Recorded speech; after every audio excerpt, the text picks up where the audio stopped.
All right. Good afternoon, guys. Hello. Hello. How's it going? Are there any questions, comments, concerns before we get started today?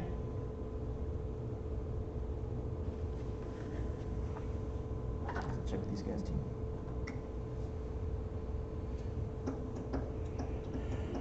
Someone's typing. They're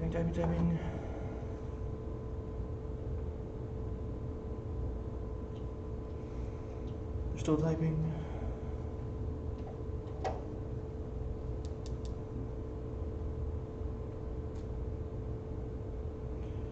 Brene asks, for the test cases on the project, can we just comment them out and have you run them separately?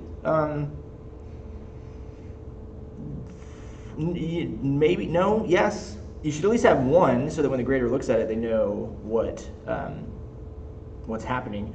Really, the important thing is you need to make sure that when the grader hits run, like you're going to demonstrate that it works, right? So as long as the output you feel like is sufficiently demonstrating that you're doing the convolution, then it's all good.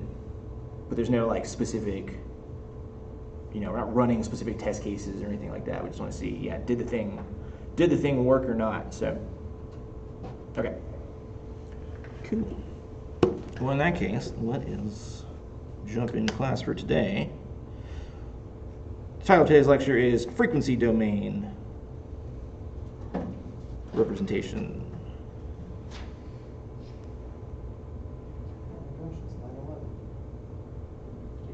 Yes, it is 9/11.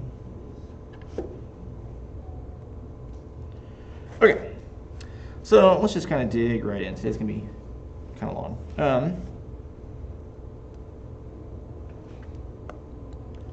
So let's start with our fundamental definition of an LTI system,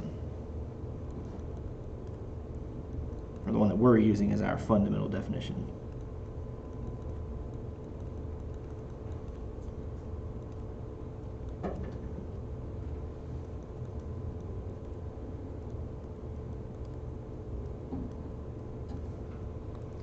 Alright, this is the one that just says y of n is equal to, I'm going to flip these over, but remember it's exactly the same. H of n convolved with x of n, right? Take our input signal, take our kernel h of n, convolve the two, and we get our output. So now let's do this. Actually, before we do that, what that really means in there, right, is that y of n is equal to this expression. The summation of little m equals negative infinity to positive infinity of h of m times x of n minus m. All right, that's our basic definition of convolution, right? So now what I want to do is I want to do this. I'm going to say substitute, or excuse me, not substitute, we'll just say set x of n equal to this. X of n is equal to z to the n. What we're going to talk about today is the z transform, except we're not going to call it the z transform yet, but we're going to set it up. That's where we're going. So if we say set x of n equal to z of n, then that's going to change our initial expression here just a little bit, right? Say y of n is equal to the summation of m equals negative infinity to positive infinity h of m times, now z, since this was x to the n minus m, and we're substituting z to the n, it's going to be z to the n minus m, right?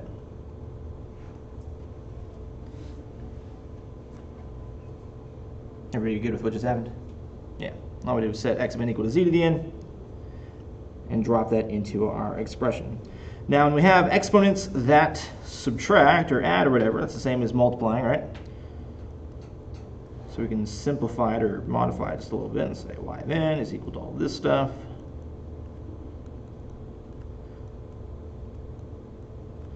Now it's z of n times z to the negative m.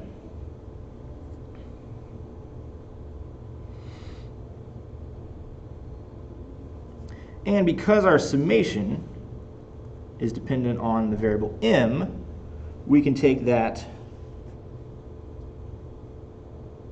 z of n and take it out. And write it like this. Y of n is equal to z to the n times the summation. Again, little m, negative infinity, positive infinity, h of m times z to the negative m. Now, what was this guy, z of n? What is it equal to?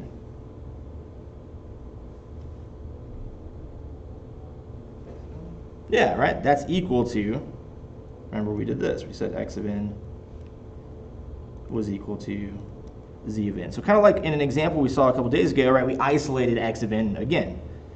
All of that to say that, we change colors.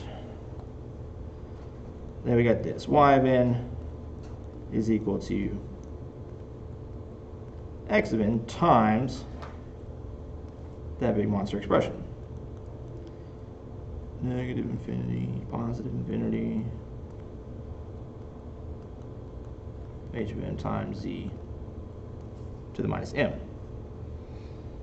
So what we will do then is take this mess and just wrap it up and say that we're going to call this h of z.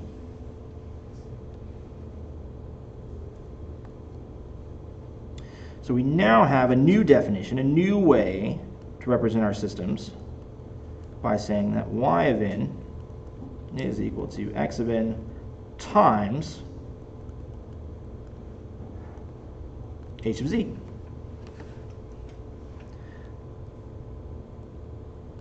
Now, this is technically the z transform. Except, like I said, we're not going to call it the z transform yet because we're not there yet. We won't get there for another week or so. But that's basically the gist. So why is, let's take a moment to have a discussion. All right, we started with this first definition, y of n is equal to h of n, convolved with x of n. Now we have a new one.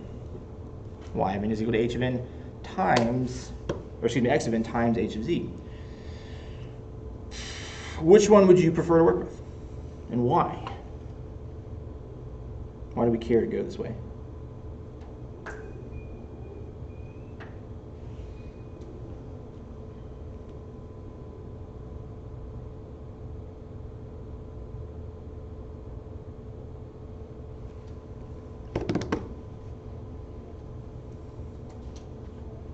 This is just the m. For you guys. What? Because it deals with just the m instead of n minus 1. Because it deals with just the n. Yeah, for sure. What else? Why else might we prefer this over our previous definition? Why is this an improvement? Hunter said it. No convolution, right?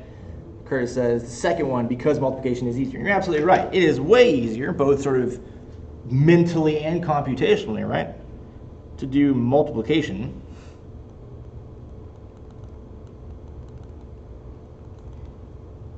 instead of convolution, right? Instead of convolving these things and doing this, you guys have been working on this project, right? It's not impossible, but it's not trivial to like write this algorithm and do convolution. It takes some steps. It's way easier just to do multiplication, right? We've taken it almost a step further.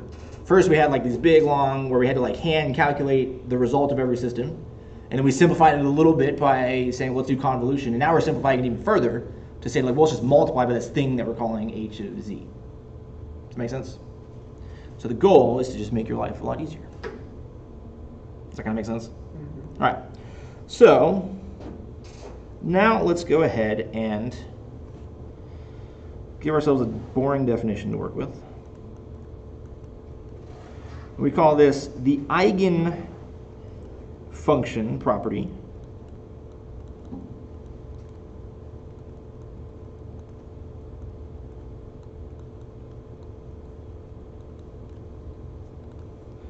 of a discrete time LTI system.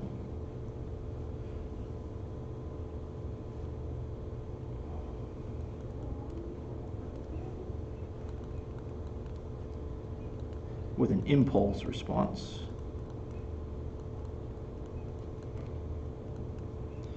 H of k is what we just looked at. Right, we're going to say H of z is equal to the summation k equals negative infinity to positive infinity of H of k times z to the negative k. We're also going to refer to this guy as the frequency response for now.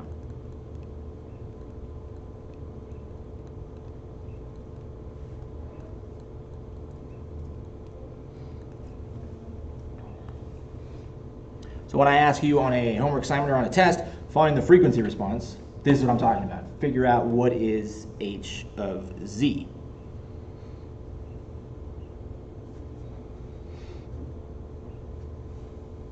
Okay. So the first thing we need to do is ask ourselves, well, what is the value of z? Does anybody know?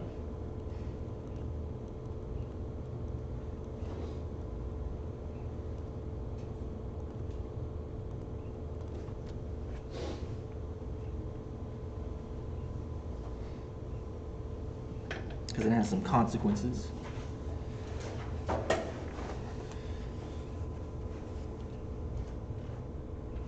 You guys done Laplace Transform yet? Yeah. What does the S in Laplace Transform stand for? I was told you to accept it. You were told it's just S, man. Don't ask any questions. Yeah. There's something about frequency. Yes, it is something about frequency. The S in the Laplace transform stands for j omega or I omega. The Z is this. Z is just E to the j omega.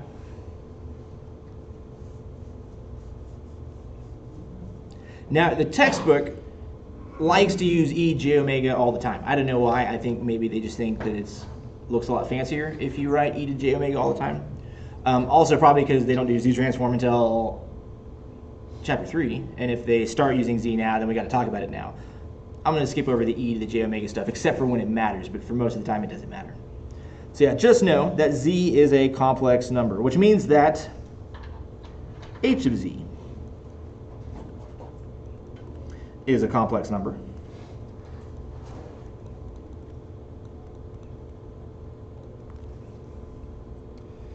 And there are some forms.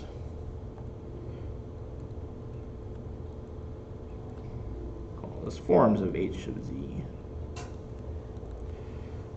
Rectangular.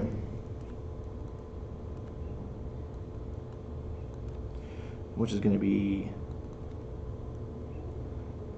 that H of Z is equal to some real component of H of Z plus J times some imaginary component of H of Z. More often than not, we use the polar form of it.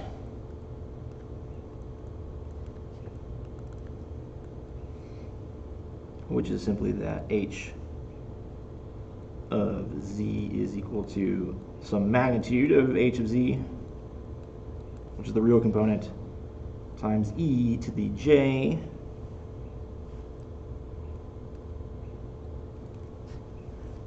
times phi sub C, where phi is the phase angle of the system.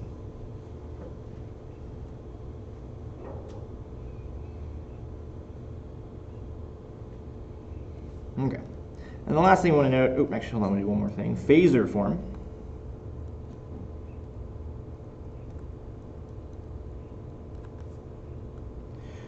Which is basically going to be the same thing. It's going to be the magnitude of H of Z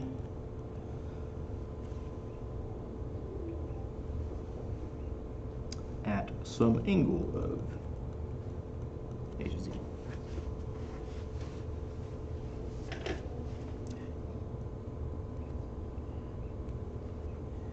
Don't get too hung up on those. We won't go to them a lot because we're going to stick to z because, well, there's a reason they gave it to us. It's because it's a lot easier to use.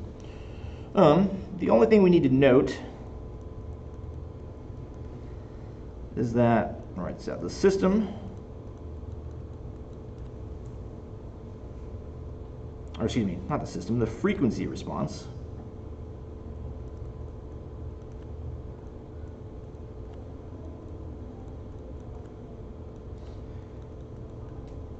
h of z does not change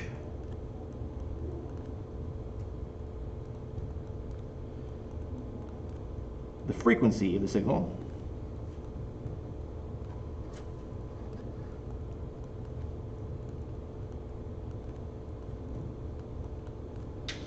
only the amplitude and the phase.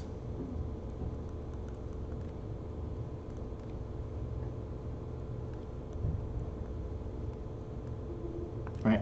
So we take a signal in, the signal comes out, we can't change the frequency of the signal that spits out. If we get 1 kilohertz in, we're going to get 1 kilohertz out. All that we can do is change the amplitude and phase shift it around.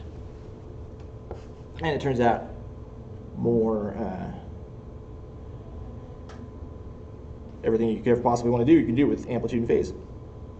Somebody asked, what is z equal to? Z is equal to e to the j omega.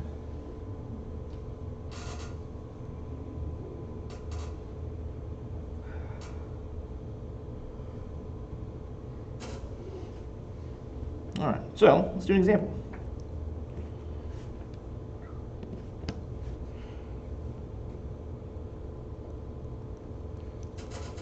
Involving my favorite system to do examples with because it's the easiest. So I'm going to say find the frequency response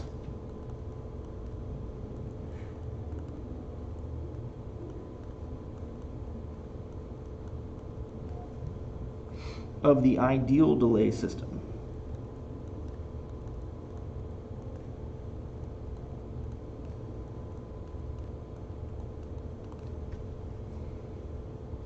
Remember that the ideal delay system is this guy. Y of n is equal to x of n minus some delay.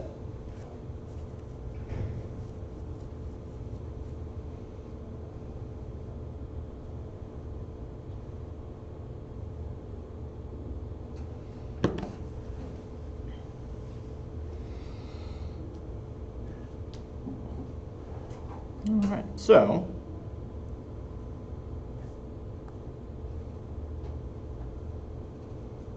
all we're going to do, what did we do before in this other thing we were looking at?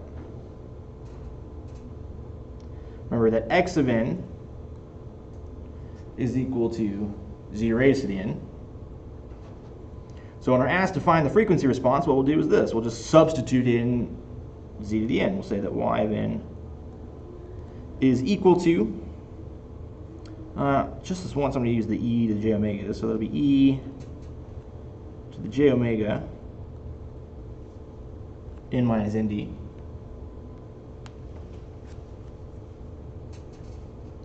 which means those exponents get separated, and y of n is equal to e to the j omega n times e to the negative j omega nd.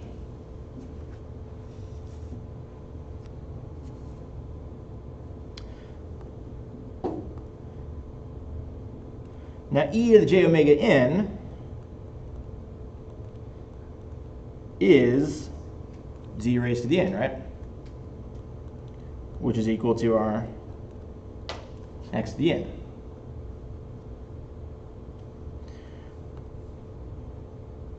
Which makes this bit that's left over what?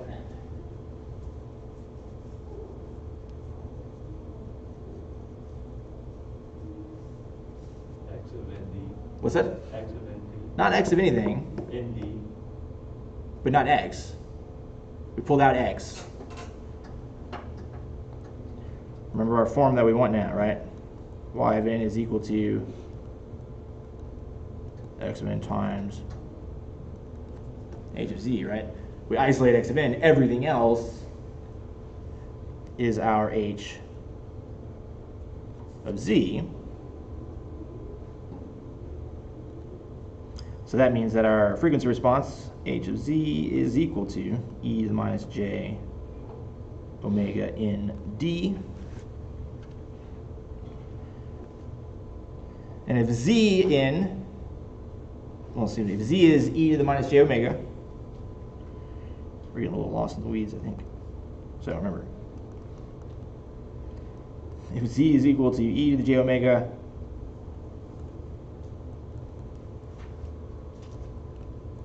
what is h of z equal to?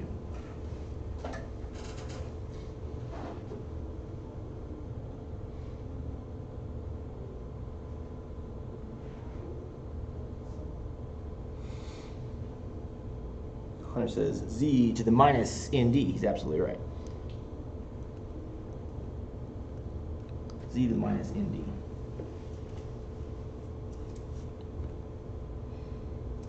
Which makes sense if we stop and think about it. Remember, our ideal delay system takes your input signals and it delays them by a little bit and then spits out the new signals. And that delay, that number of samples, is whatever nd is.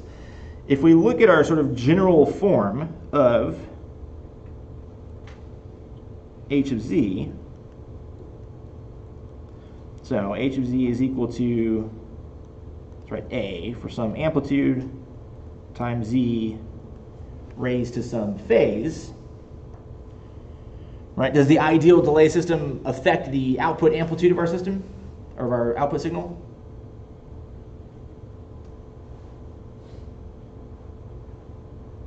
No, right? It's just 1.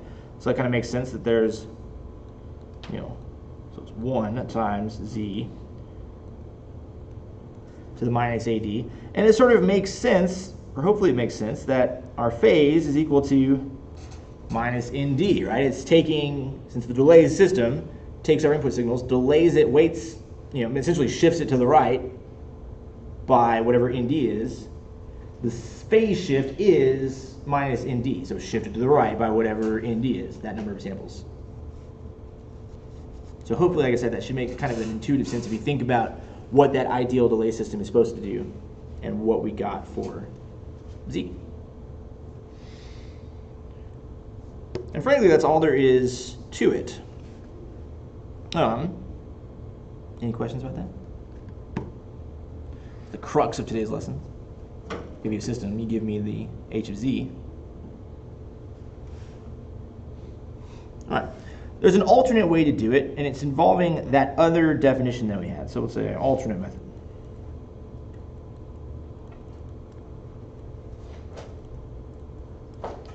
Recall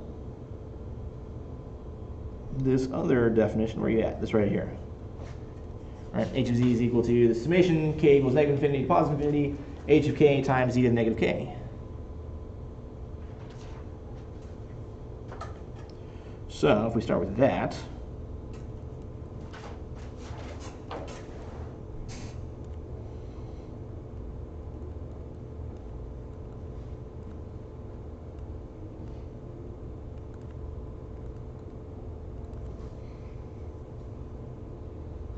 all right, first question.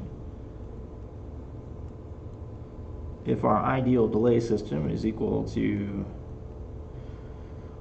x to the n minus nd, what is our impulse response? Kind of crossing the streams a little bit here.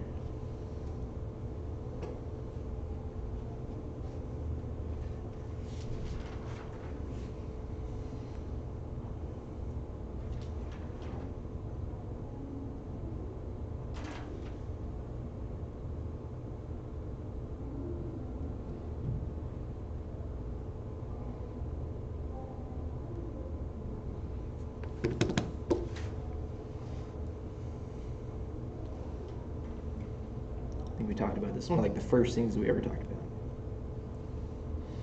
We've had a couple drinks since then, right?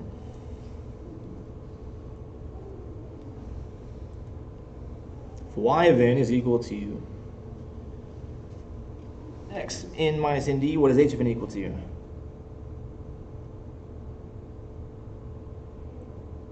Curtis, you're close.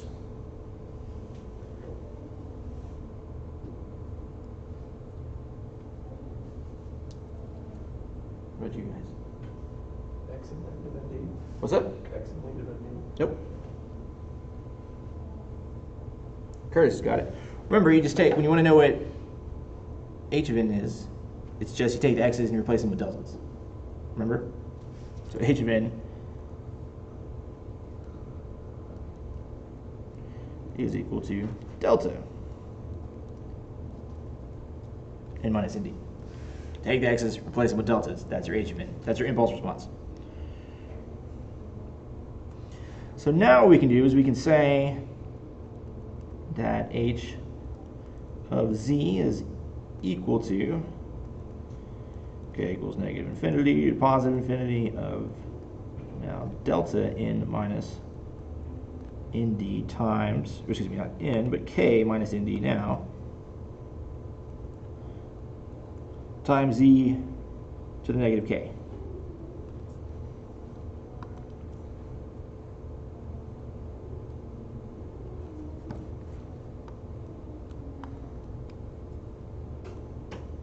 Okay. But now we have to simplify it a little bit because we don't want to multiply by a thing that's an infinite summation.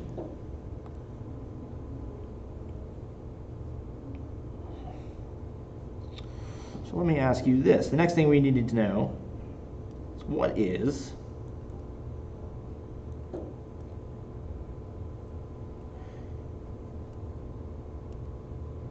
our sequence here, delta of k, equal to in terms of z.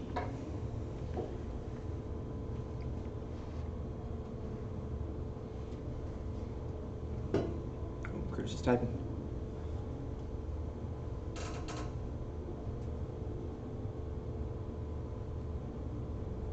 Chris, stop typing. He's typing again.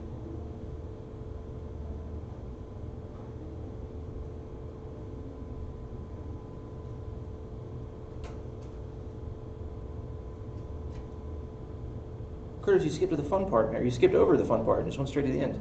Don't do that. I'm talking about what is delta equal to. What do you guys think?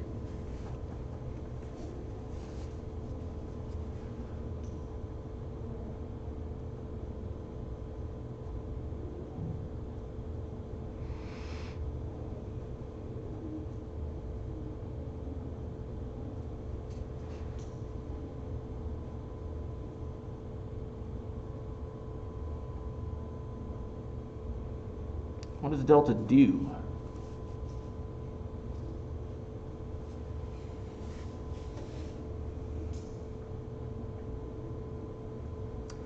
Delta is 1, it equals, delta is equal to 1 at k equals nd, you're absolutely right, and that's the consequence there. It's not the unit step function.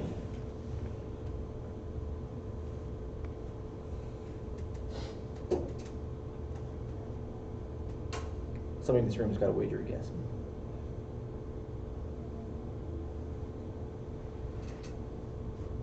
We already have the impulse response on it. That's what we're trying to get rid of. We're trying to convert the impulse response to z of something.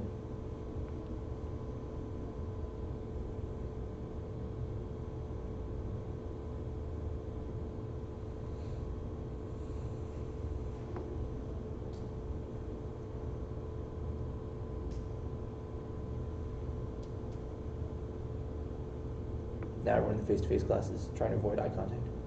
This guy in the class that I had before this who does the exact opposite. He just like stares at me. Hoping that I won't call him.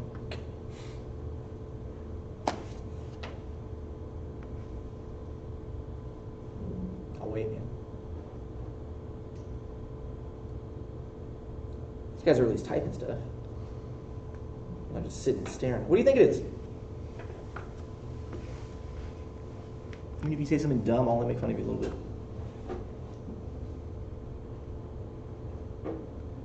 What does the delta function do? Let's answer that question. What does the delta sequence do? The sample sequence. Impulse. What's that? Impulse response. That's what it is. I'm asking what does it do?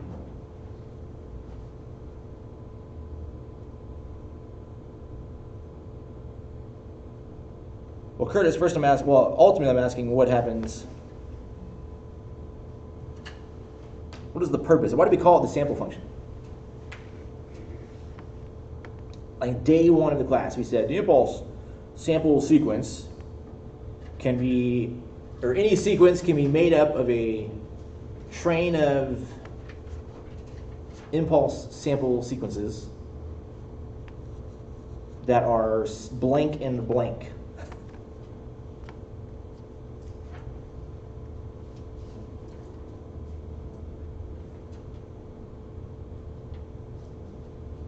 Scaled and shifted. Scaled and shifted, right on. Let's zero in on, so remember we're not scaling anything with the impulse response function necessarily, but shifting. We shift it around to find the place where our samples are, right? So, we just talked about this. How do we represent shifting using Z?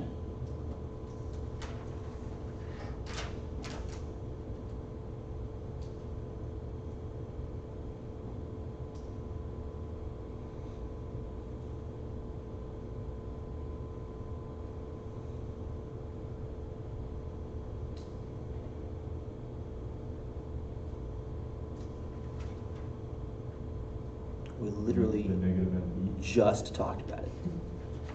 What's that? The negative ND. Don't get hung up on the ND. We're not even there yet. We're just talking about how do we convert deltas into Z's.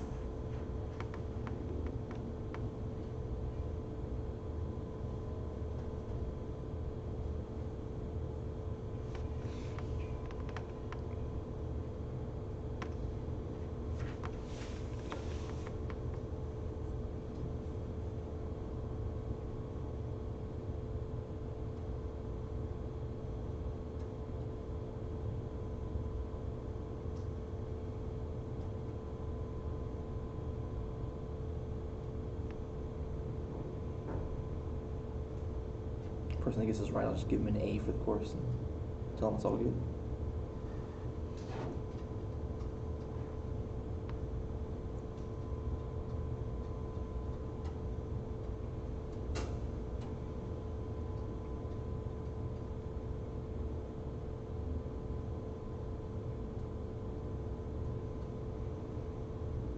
So close, Curtis. Curtis says it samples Z at the value of K that causes the argument inside the delta to be 0. Real close. You're on the right track.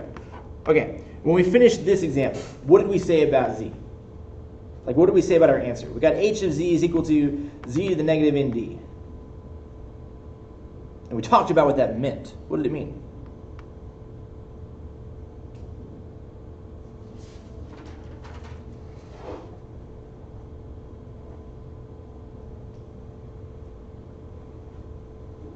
I apologize for not knowing y'all's names. But you're in the hat. What do you think? That it doesn't change the frequency of the signal. What's that? That the frequency response. You're right. It doesn't change the frequency of the Change signal. the frequency. You can only change the amplitude and phase. All right, so what's getting changed? The amplitude of phase. Amplitude? It's not the amplitude. Phase. Flipped a coin and missed. All right. What do you think, man? I think that my brain is kind of half on. That's okay. We'll turn it back on for 30 more seconds. What did it mean that our impulse or frequency response was Z to the minus ND? What does the delay signal do? Phase shift. What's that? Phase shift. It's a phase shift, yeah.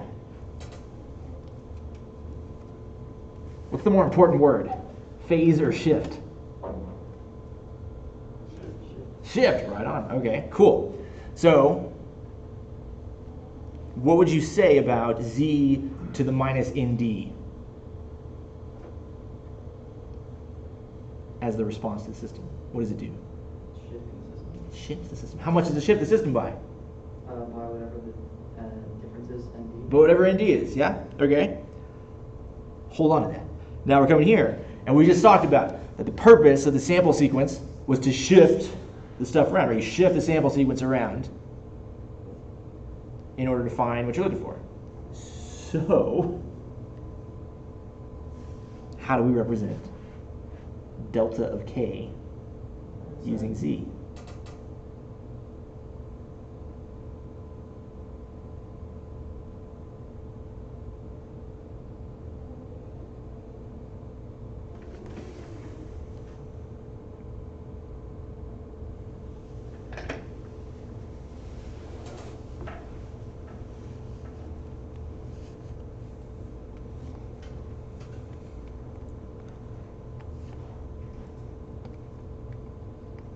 See, the fun part for me is like this is literally the last point that I have to make for today's class, and I've still got like 10 minutes left, so.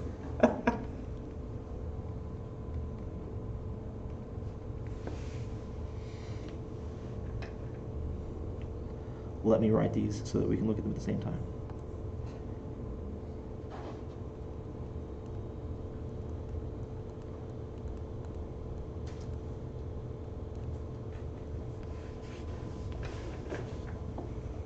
This is gonna make for a pretty boring YouTube video.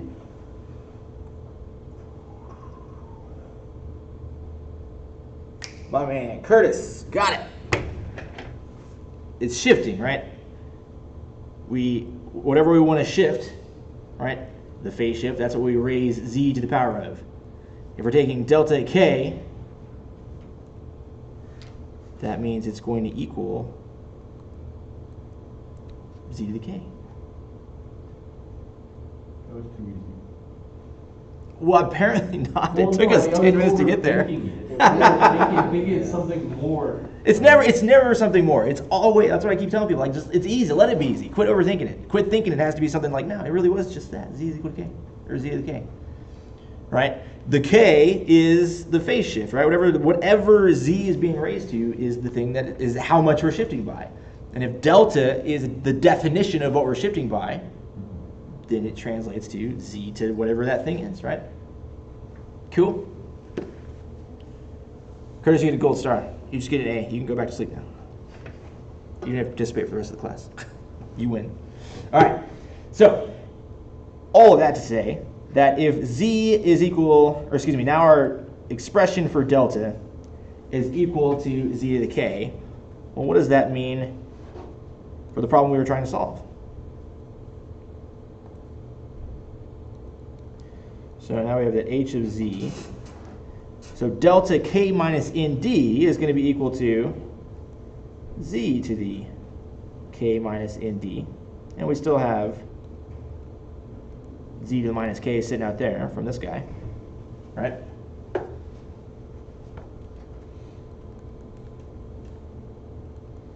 Which simplifies to z to the k times z to the minus nd times z to the negative k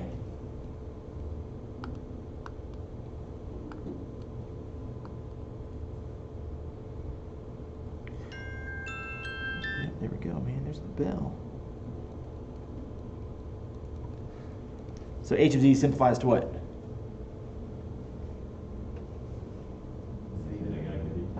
Thank you. Why? Because the two k's cancel. All right, because z to the k times z to the negative k cancel each other out. We're left with just z to the minus nd.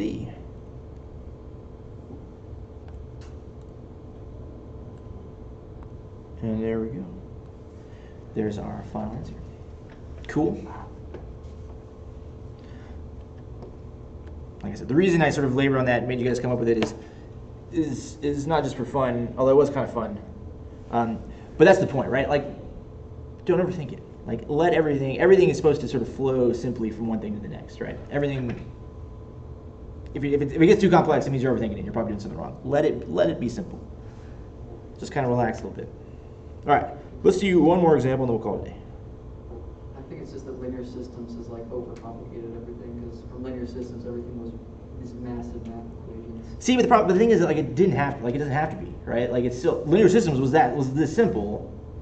It's just sometimes, I don't know, I think sometimes professors get a little carried away with the crazy stuff, right? And you sort of forget that it's just z to the k, right? It's not supposed to be that hard.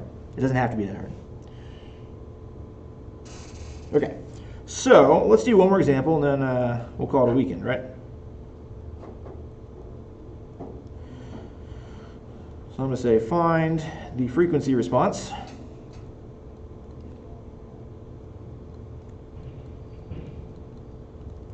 of the moving average. Not bad. Frequency response of this system. It's a modified version of that moving average one that we've seen before. Y of n is equal to 1 over m2 plus 1 times the summation k equals 0 to m2 of x of n minus k.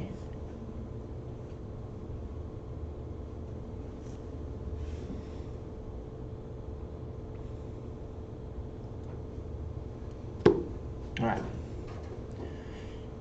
So when given this problem, what is the first thing you should do?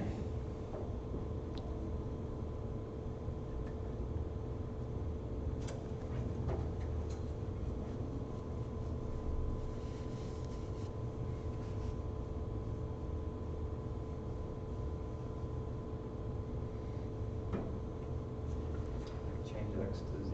Come on, man. Change x to z. Z raised to what power? n minus k. Yeah.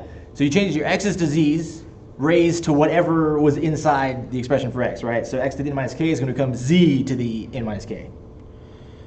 So y of n is 1 minus m2 plus 1.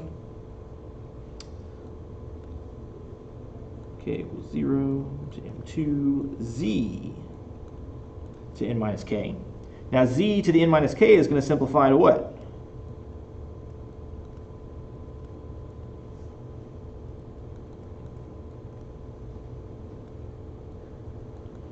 Again, keep it easy.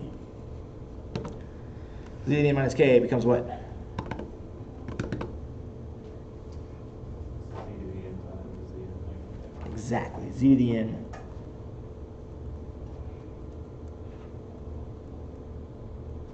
times z to the negative k. And you can take out z to the n. And we can take out z to the n. Why can we take out z to the n? Because it doesn't have a k in it. Because it doesn't have a k in it, so we can remove it out. So y of n is now equal to z to n times, I guess I might do that, 1 over m2 plus 1 k equals 0, come on, 0 m2 times z to the negative k. All right, so that's all there is to it, right? Since we have z to the n on the outside, what is z to the n? Say again? It's x to the n. Z to the n is x to the n. All right, which means we've isolated. Once we pulled x of n out, everything that's left over is what? Is h of z. Good. So that means that our h of z, our frequency response, is equal to 1 over m2 plus 1. K equals 0 to m2 z to the negative k. Bam. All there is to it. Change your x's to z's. Get that z to the n out. Everything that's left over is your frequency response. Cool. All right. Any questions, comments, concerns?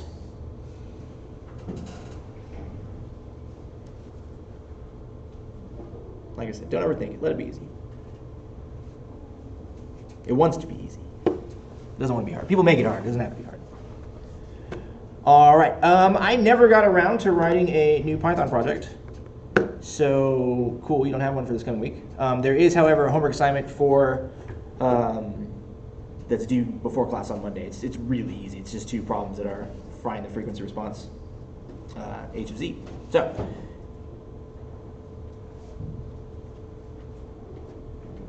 Brene asks, for the trim thing on the project, what did you want us to do for that? Trim is just a helper function that you could use if you wanted to, but don't have to. Cool. All right. If there's nothing else, you guys have a good weekend. Have fun. Be safe. And I'll see you on Monday. Thank you.